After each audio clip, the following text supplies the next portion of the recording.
without religion is lame, and religion without science is blind. A famous quote by Albert Einstein. So I welcome you all with the beautiful greetings. May peace, blessing, and mercy of Almighty God be on all of us. Welcome back to my channel, Tahir Sir's Academy. Okay. अभी हम जो next topic हमारा है that is don't forget to like subscribe and please share to others. Axes हम लोग वैसे ही proceed करेंगे। थ्योरम ऑफ पैरेलल एक्सेस, इसका मतलब क्या हो गया कि अब मेरे ऑब्जेक्ट के पास कितने एक्सेस हैं? दो एक्सेस हैं। तो अब जब दो एक्सेस रहेंगे मेरे ऑब्जेक्ट के पास, तो ऑब्जेक्ट दोनों एक्सेस के हिसाब से उसका रोटेशन मोशन या मोमेंट ऑफ इनर्शिया कैसे डिपेंड होगा, मैंने आपको बता चुका हूं। Let us take a quick revision कि मोमेंट ऑफ इनर्शिया और रोटेशन मोशन का क्या रिलेशन है।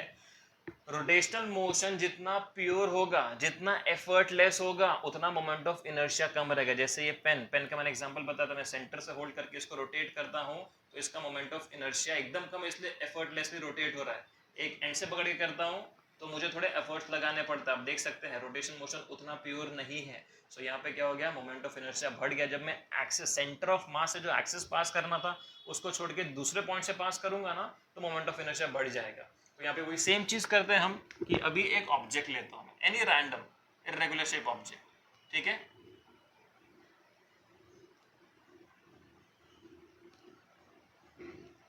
इसमें दो एक्सेस लेते हैं, पैरेलल एक्सेस, ठीक है।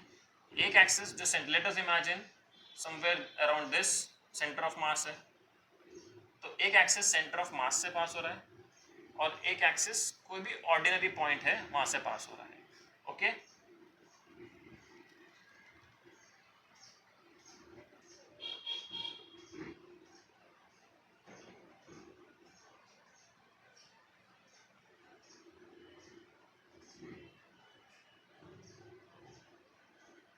ये सेंटर ऑफ मास का पॉइंट ले लेते हैं और ये ऑर्डिनरी पॉइंट को।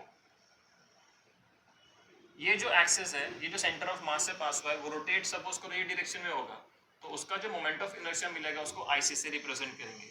ये भी ये डायरेक्शन में रोटेट होगा तो इसका मोमेंट ऑफ इनर्शिया I0 से रिप्रेजेंट करेंगे। डायग्राम को समझना बहुत जरूरी है। ये दोनों पैरेलल एक्सेस है, इन दोनों पैरेलल एक्सेस के बीच में जो डिस्टेंस है उसको S से डिनोट करेंगे। जो दोनों पैरेलल एक्सेस के बीच का डिस्टेंस है और वो खुद में परपेंडिकुलर है दोनों पैरेलल एक्सेस को। मैं एक पॉइंट मास लेता हूं समवेयर अराउंड दिस पॉइंट, ठीक है।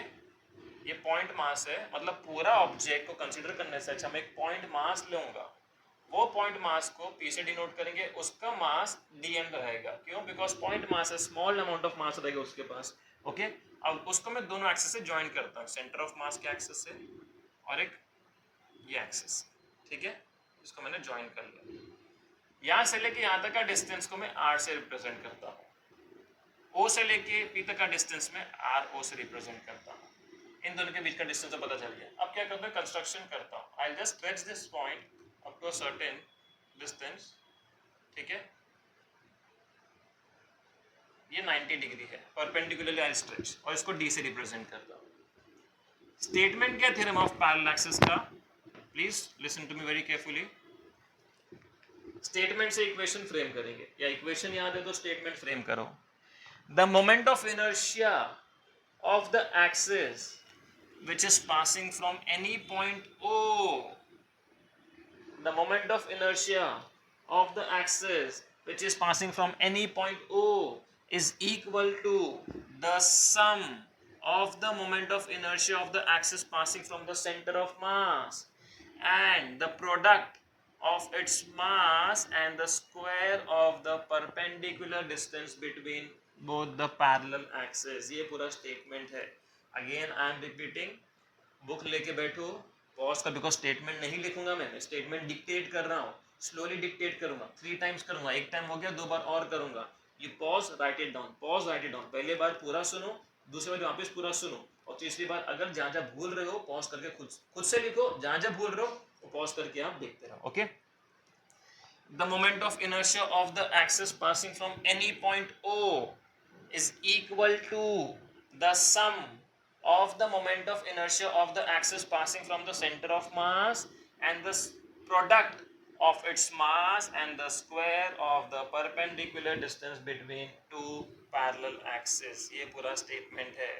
Again in a go, the moment of inertia of object passing from point O, that is ordinary point, is equal to the sum of the moment of inertia of the axis passing from the center of mass and the product of mass and the square of the perpendicular distance between two parallel axes. ठीक है, अब ये distance को भी x से denote कर देते हैं. यहाँ से लेके C से लेके D तक का डिस्टेंस भी x हो गया. Okay, I need to prove this. To prove, अब प्रूफ कंस्ट्रक्शन चाहिए तो आप कंस्ट्रक्शन भी लिख सकते हो, just to increase your length of the derivation. Construction में क्या आ जाएगा? Stretch a point P up to certain point D which is perpendicular to CD. ठीक है, और draw line PD perpendicular CD and join points P and D. अब proof में क्या आएगा? सबसे पहले हम मोमेंट ऑफ इनर्शिया का इन जनरल फॉर्मूला लिखेंगे. क्या होता है? I equals mr square. अब इसको स्पेसिफिक लिखेंगे. अगर मुझे I नॉट की जब बात करना है तो मैं मास, अब मास मैंने ऑब्जेक्ट का, पूरे ऑब्जेक्ट का मास कंसीडर ही नहीं किया फिगर में. आपको दिख रहा है कि यहाँ पे पॉइंट मास P है जिसका मास dm है, इसको कंसीडर करूंगा मैं. ठीक है, सो आई विल कंसीडर dm. अब मुझे पूरे ऑब्जेक्ट को लेफ्ट ओवर फील नहीं कराने का है, मेरे को पूरे ऑब्जेक्ट का एक पॉइंट मास लेके पूरे ऑब्जेक्ट को ही कंसीडर करना है. तो इसके लिए हम क्या करेंगे? I will just right integration of point mass dm. समझ में आया? यहाँ पे हाईलाइटेड पॉइंट मास P है बट अल्टीमेटली वो हाईलाइट होके पूरा पॉइंट मास कंसीडर, पूरा ऑब्जेक्ट का मास कंसीडर हो जा रहा है आफ्टर इंटीग्रेटिंग. सो m की जगह इंटीग्रेशन ऑफ dm आ गया. r स्क्वायर परपेंडिकुलर डिस्टेंस है, यहाँ पे perpendicular distance from point mass P to the axis I naught, moment of inertia I naught, ये वाला एक्सिस है, कितना डिस्टेंस है? r naught. तो यहाँ पे r नॉट स्क्वायर लिखेंगे. Got it? वैसे IC कैसे लिखेंगे? IC equals to integration of dm r square. तो ये दोनों इक्वेशंस बहुत इंपॉर्टेंट है, आगे काम आएंगे. अब क्या करूंगा मैं? You can see in this figure, considering point mass, ये पूरे फिगर में दो राइट एंगल ट्राइंगल है, दिख रहा है? एक ये छोटा वाला PDC और एक ये बड़ा वाला PDO. मैं दोनों के दोनों कंसीडर करूंगा. जब राइट एंगल ट्राइंगल की बात आती है तो बाय डिफॉल्ट क्या दिमाग में आता है? Pythagoras theorem. ओके, तो वो अप्लाई करेंगे कहीं ना कहीं हम. इस स्टेप है, स्टेप से के थ्रू आप प्रोसीड करोगे ना, डेरिवेशन बहुत आसान लगेगी. पहले हमने moment of inertia specific form में ले ली IC और I नॉट का. अब दूसरा मैंने क्या बताया? दोनों राइट एंगल ट्राइंगल कंसीडर करेंगे, दोनों में हम पाइथागोरस थ्योरम अप्लाई करेंगे. Okay, now in right angle triangle PDC by Pythagoras theorem, I have habit of writing short form. आप प्लीज शॉर्ट फॉर्म मत लिखिए, आप प्लीज फुल फॉर्म लिखिए. by Pythagoras theorem क्या बनेगा? Pythagoras theorem PC square is equals to PD square plus CD square. Correct? Let this be equation number 2. Now, अब बड़ा right angle triangle. In right angle triangle PDO, again by Pythagoras theorem, क्या मिलेगा Pythagoras theorem से? PDO, ये वाला. तो OP square is equals to OD PD square plus OD square या OD square plus PD square. Correct? Now can I break OD? ये OD है, मैं OD को OC प्लस CD लिख सकता हूँ. Yes I can. OC plus CD the whole square plus PD square. अब A plus B the whole square का formula, what is that? A square plus 2AB plus B square plus PD square. अब CD square plus PD square क्या था? CD square plus PD square क्या था? PC square. तो मैं put करूंगा, तो OP square is equals to OC square plus 2OC into CD plus PC square. अब सबके शॉर्ट फॉर्म लिखेंगे. OP को किससे रिप्रेजेंट किए हमने? R नॉट से, तो R नॉट स्क्वायर. OC को किससे रिप्रेजेंट किए? OC को H से, तो H square plus 2 again OCH. और CD को किससे रिप्रेजेंट किए? X से into X plus R square. PC को R से डिनोट किए. धीरे धीरे धीरे धीरे हम अचीव कर रहे हैं हमारा रिजल्ट। ठीक है, अब देखो इसको ऐसा क्या करूं जिससे मुझे ये मिल जाए। सोचो सोचो, मैथमेटिकल एडजस्टमेंट याद है मैंने बताया था, थोड़ा बहुत मैनिपुलेशन जरूरी होता है। मैथमेटिकल एडजस्टमेंट के फॉर्म में यहाँ पे एक चीज करेंगे। क्या करेंगे, देखो मेरे पास आर नॉट स्क्वायर है ना इक्वेशन में। आर नॉट की जगह मुझे आई नॉट चाहिए ना। इक्वेशन देखो, आर नॉट है, आई नॉट लाने किसकी जरूरत है, इंटीग्रेशन ऑफ डीएम की। आर स्क्वायर भी है, मुझे आई सी लेके आना है, किसकी जरूरत है, इंटीग्रेशन ऑफ डीएम। तो what will I do, multiplying through out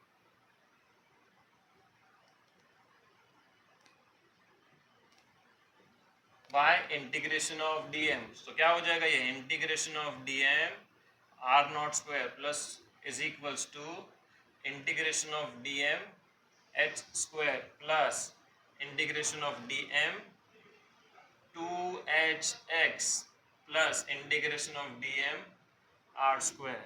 अब सबके इसको किससे रिप्रेजेंट किया है, integration of dm r naught square I naught से।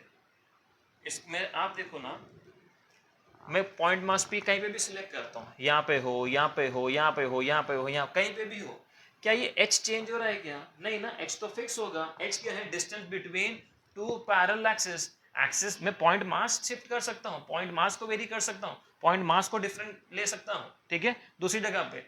बट मैं जो डिस्टेंस है ना, परपेंडिकुलर डिस्टेंस h, वो चेंज नहीं कर पाऊंगा, वो फिक्स है। तो अब पॉइंट मास शिफ्ट करने से, चेंज करने से क्या चीज चेंज होगा, मेरा x चेंज होगा, है ना। पॉइंट मास यहाँ चले जाएगा तो x बढ़ जाएगा, ठीक है। अब पॉइंट मास थोड़ा पीछे जाएगा तो x छोटा हो जाएगा, तो x वेरी हो रहा है पॉइंट मास के पोजीशन चेंज करने पे। तो ये जो h स्क्वायर है, क्योंकि कांस्टेंट है तो इसका इंटीग्रेशन नहीं होगा, तो इंटीग्रेशन ऑफ dm और h स्क्वायर बाहर आ जाएगा, प्लस इसमें भी 2h कांस्टेंट है, बाहर आ जाएगा, integration of dm into x plus ic। Okay, अब इंटीग्रेशन ऑफ डीएम क्या देगा मुझे, टोटल मास देगा ना। तो ये हो गया m H square, total integration of dm m हो गया, okay, h square as it is plus 2h integration of x dm क्या होता है, कुछ भी नहीं होगा, समझ में आया, जीरो होता है। बिकॉज x अगर मेरा एक वेरिएबल है तो मुझे उसी का ही फंक्शन चाहिए तो ही इंटीग्रेशन पॉसिबल है। फॉर एग्जांपल x मेरा डिस्टेंस के लिए डिनोट किया जाता है, तो x dx का इंटीग्रेशन होता है, बिकॉज x भी डिस्टेंस है और dx पार्ट ऑफ डिस्टेंस है, उसका इंटीग्रेशन पॉसिबल है। x डिस्टेंस है, dm मेरा मास है, पॉइंट मास। तो ऐसे चीज का, दो अलग अलग चीज का, फंक्शन किसी और का, वेरिएबल किसी और का इंटीग्रेशन पॉसिबल नहीं है, इसलिए जीरो हो जाएगा। सो ये सेंटर टर्म जीरो हो गया, प्लस आईसी बचा, इसको हम लोग फाइनल में I not equals to I C plus M H square. So this is hence proved, we have proved our theorem I naught equals to IC plus mh square.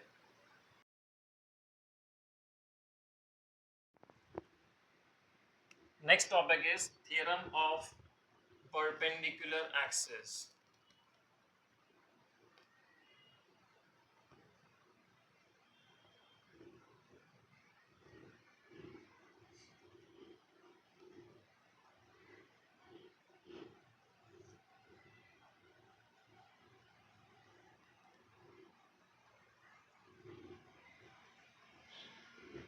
ठीक है, theorem of perpendicular axis में अब तीन axis हैं जो mutually एक दूसरे को परपेंडिकुलर हैं। यू एक्सिस एक दूसरे को म्यूचुअली परपेंडिकुलर है, समझ में आया। और ये दोनों इसको भी म्यूचुअली परपेंडिकुलर है, मतलब तीनों के तीनों एक दूसरे को म्यूचुअली परपेंडिकुलर है। ओके, तो इसमें मुझे प्रूफ क्या करना है, देखो हम देख सकते हैं, इमेजिन करो कि ये एक पर्टिकुलर एरिया है, ठीक है, एरिया आप समझ में आया, जिसमें से ये साइड चले गया एक्स एक्सिस, ये एक साइड चले गया वाई एक्सिस, और ये एक साइड चले गया जेड एक्सिस, ठीक है। और ये मेरा एक सरफेस है, यू कैन इमेजिन दीवार के तीन कोने होते हैं, this upper and and this axis and this axis. ये जो सरफेस है, ये सरफेस मेरा कौन से एक्सिस को परपेंडिकुलर रहेगा, सोचो सोचो, ये वाला एक्सिस को, और ये वाला एक्सिस अपन ने क्या लिए, जेड एक्सिस लिए, समझ में आया। तो ये जो है ना, ये एनी शेप बॉडी है जिसको हम लोग लेमिना बोलते हैं, क्या बोलते हैं, लेमिना, एनी शेप बॉडी को लेमिना बोलेंगे। सो ये जो लेमिना मेरा जो सरफेस है वो कौन से एक्सिस को परपेंडिकुलर है, जेड एक्सिस को, समझ में आया। लेमिना जो सरफेस है that is perpendicular to my z axis. तो मुझे प्रूफ भी यही करना है, what I need to prove that the moment of inertia which is perpendicular to the lamina. The moment of inertia which is perpendicular to the lamina is equal to the sum of the two mutual perpendicular axes. तो ये IZ है, ये समझ लो rotation ऐसा हो रहा है, तो ये y एक्सिस है, तो ये भी ऐसे रोटेट होगा IY, इसका मोमेंट ऑफ इनर्शिया, और ये IX है, तो ये भी ऐसे रोटेट होगा, इसका मोमेंट ऑफ इनर्शिया IX रहेगा. समझ में आया क्या अपने को स्टेटमेंट क्या फ्रेम करना है? The moment of inertia which is perpendicular to the lamina, that is IZ, is equal to the sum of the two mutually perpendicular axes. Pen निकालो, बुक निकालो. Again, please take books and sit with me. Simultaneously चलो, लिखो, याद करो, चलो, लिखो, याद करो, ये चलते रहो, ठीक है?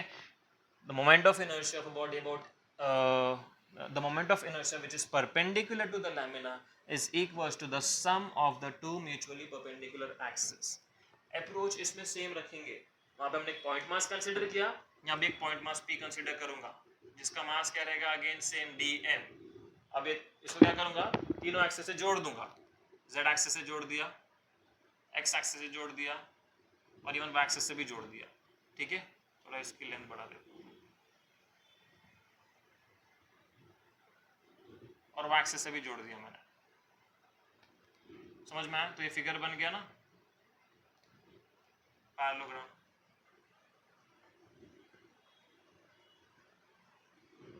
ओके, जो z एक्सिस से जब जोड़ा मैंने, तो इसका डिस्टेंस को मैं r से रिप्रेजेंट करता हूँ.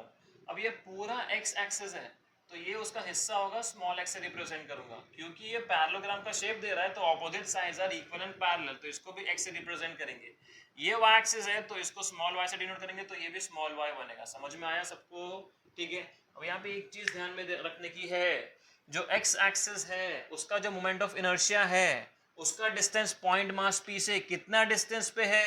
y के डिस्टेंस पे है. अगेन लिसन टू मी, जो y एक्सिस है, सॉरी जो x एक्सिस है Ix, ठीक है, Ix जो पॉइंट मास P है, point mass P y x axis से कितने डिस्टेंस पे है? y के डिस्टेंस पे है. सेम में जो y एक्सिस है वो पॉइंट मास P से कितने डिस्टेंस पे है? x के डिस्टेंस पे. तो ये आपको ध्यान में रखना है while writing the formula of moment of inertia separately. So Iz कैसे लिखा जाएगा? इंटीग्रेशन ऑफ dm, और उसका डिस्टेंस क्या है? r square. Correct, r square. Ix कैसे लिखा जाएगा? Integration of dm y square. और Iy कैसे लिखा जाएगा? Integration of dm x square. समझ में आया? ये जो x एक्सिस का मोमेंट ऑफ इनर्शिया है, ये पॉइंट मास P से y के दूरी पे है. जो y एक्सिस का मोमेंट ऑफ इनर्शिया है वो पॉइंट मास P से x के दूरी पे है. इसका मतलब ये होता है. अगेन अब देखो, इसमें आपको ना 3D फिगर इमेजिन करना है. यहाँ पे आपको ये हाइपोटेन्यूस लग रही है ना, अगर ये ट्रायंगल लेते हो राइट एंगल, तो ये नहीं, ये हाइपोटेन्यूस नहीं, हाइपोटेन्यूस ये है. समझ में आया? दीवार के 3 कोने जब लेंगे हम लोग, समझ में आया? ये एक जो रहेगा, ठीक है, गॉट इट. मैं पॉइंट यहाँ पे कंसीडर किया हूँ, एक पॉइंट, तो ये पॉइंट सबसे दूर, समझ में आया, z एक्सिस से रहेगा. This is my z axis ना, तो सबसे दूर z एक्सिस पे रहेगा. तो यहाँ पे मेरा 3D इमेजिन करो. 3D, ये 2D में बना रहा हूँ, इसके लिए मैं आपको इसमें शायद समझ में ना आएगा, but you need to imagine. तो सबसे बड़ा डिस्टेंस ये है. दूसरा ये 90 डिग्री है, तो 90 के हमेशा ऑपोजिट मेरा हाइपोटेन्यूस होता है, ठीक है. अब ट्राइंगल लेंगे, इसको रिप्रेजेंट कर दो L से. Now in triangle OLP by Pythagoras theorem, क्या होगा Pythagoras theorem? OP square is equals to OL square plus LP square. Correct. अब OP को किससे डिनोट किया हम लोग ने? R square. और OL को किससे डिनोट किए?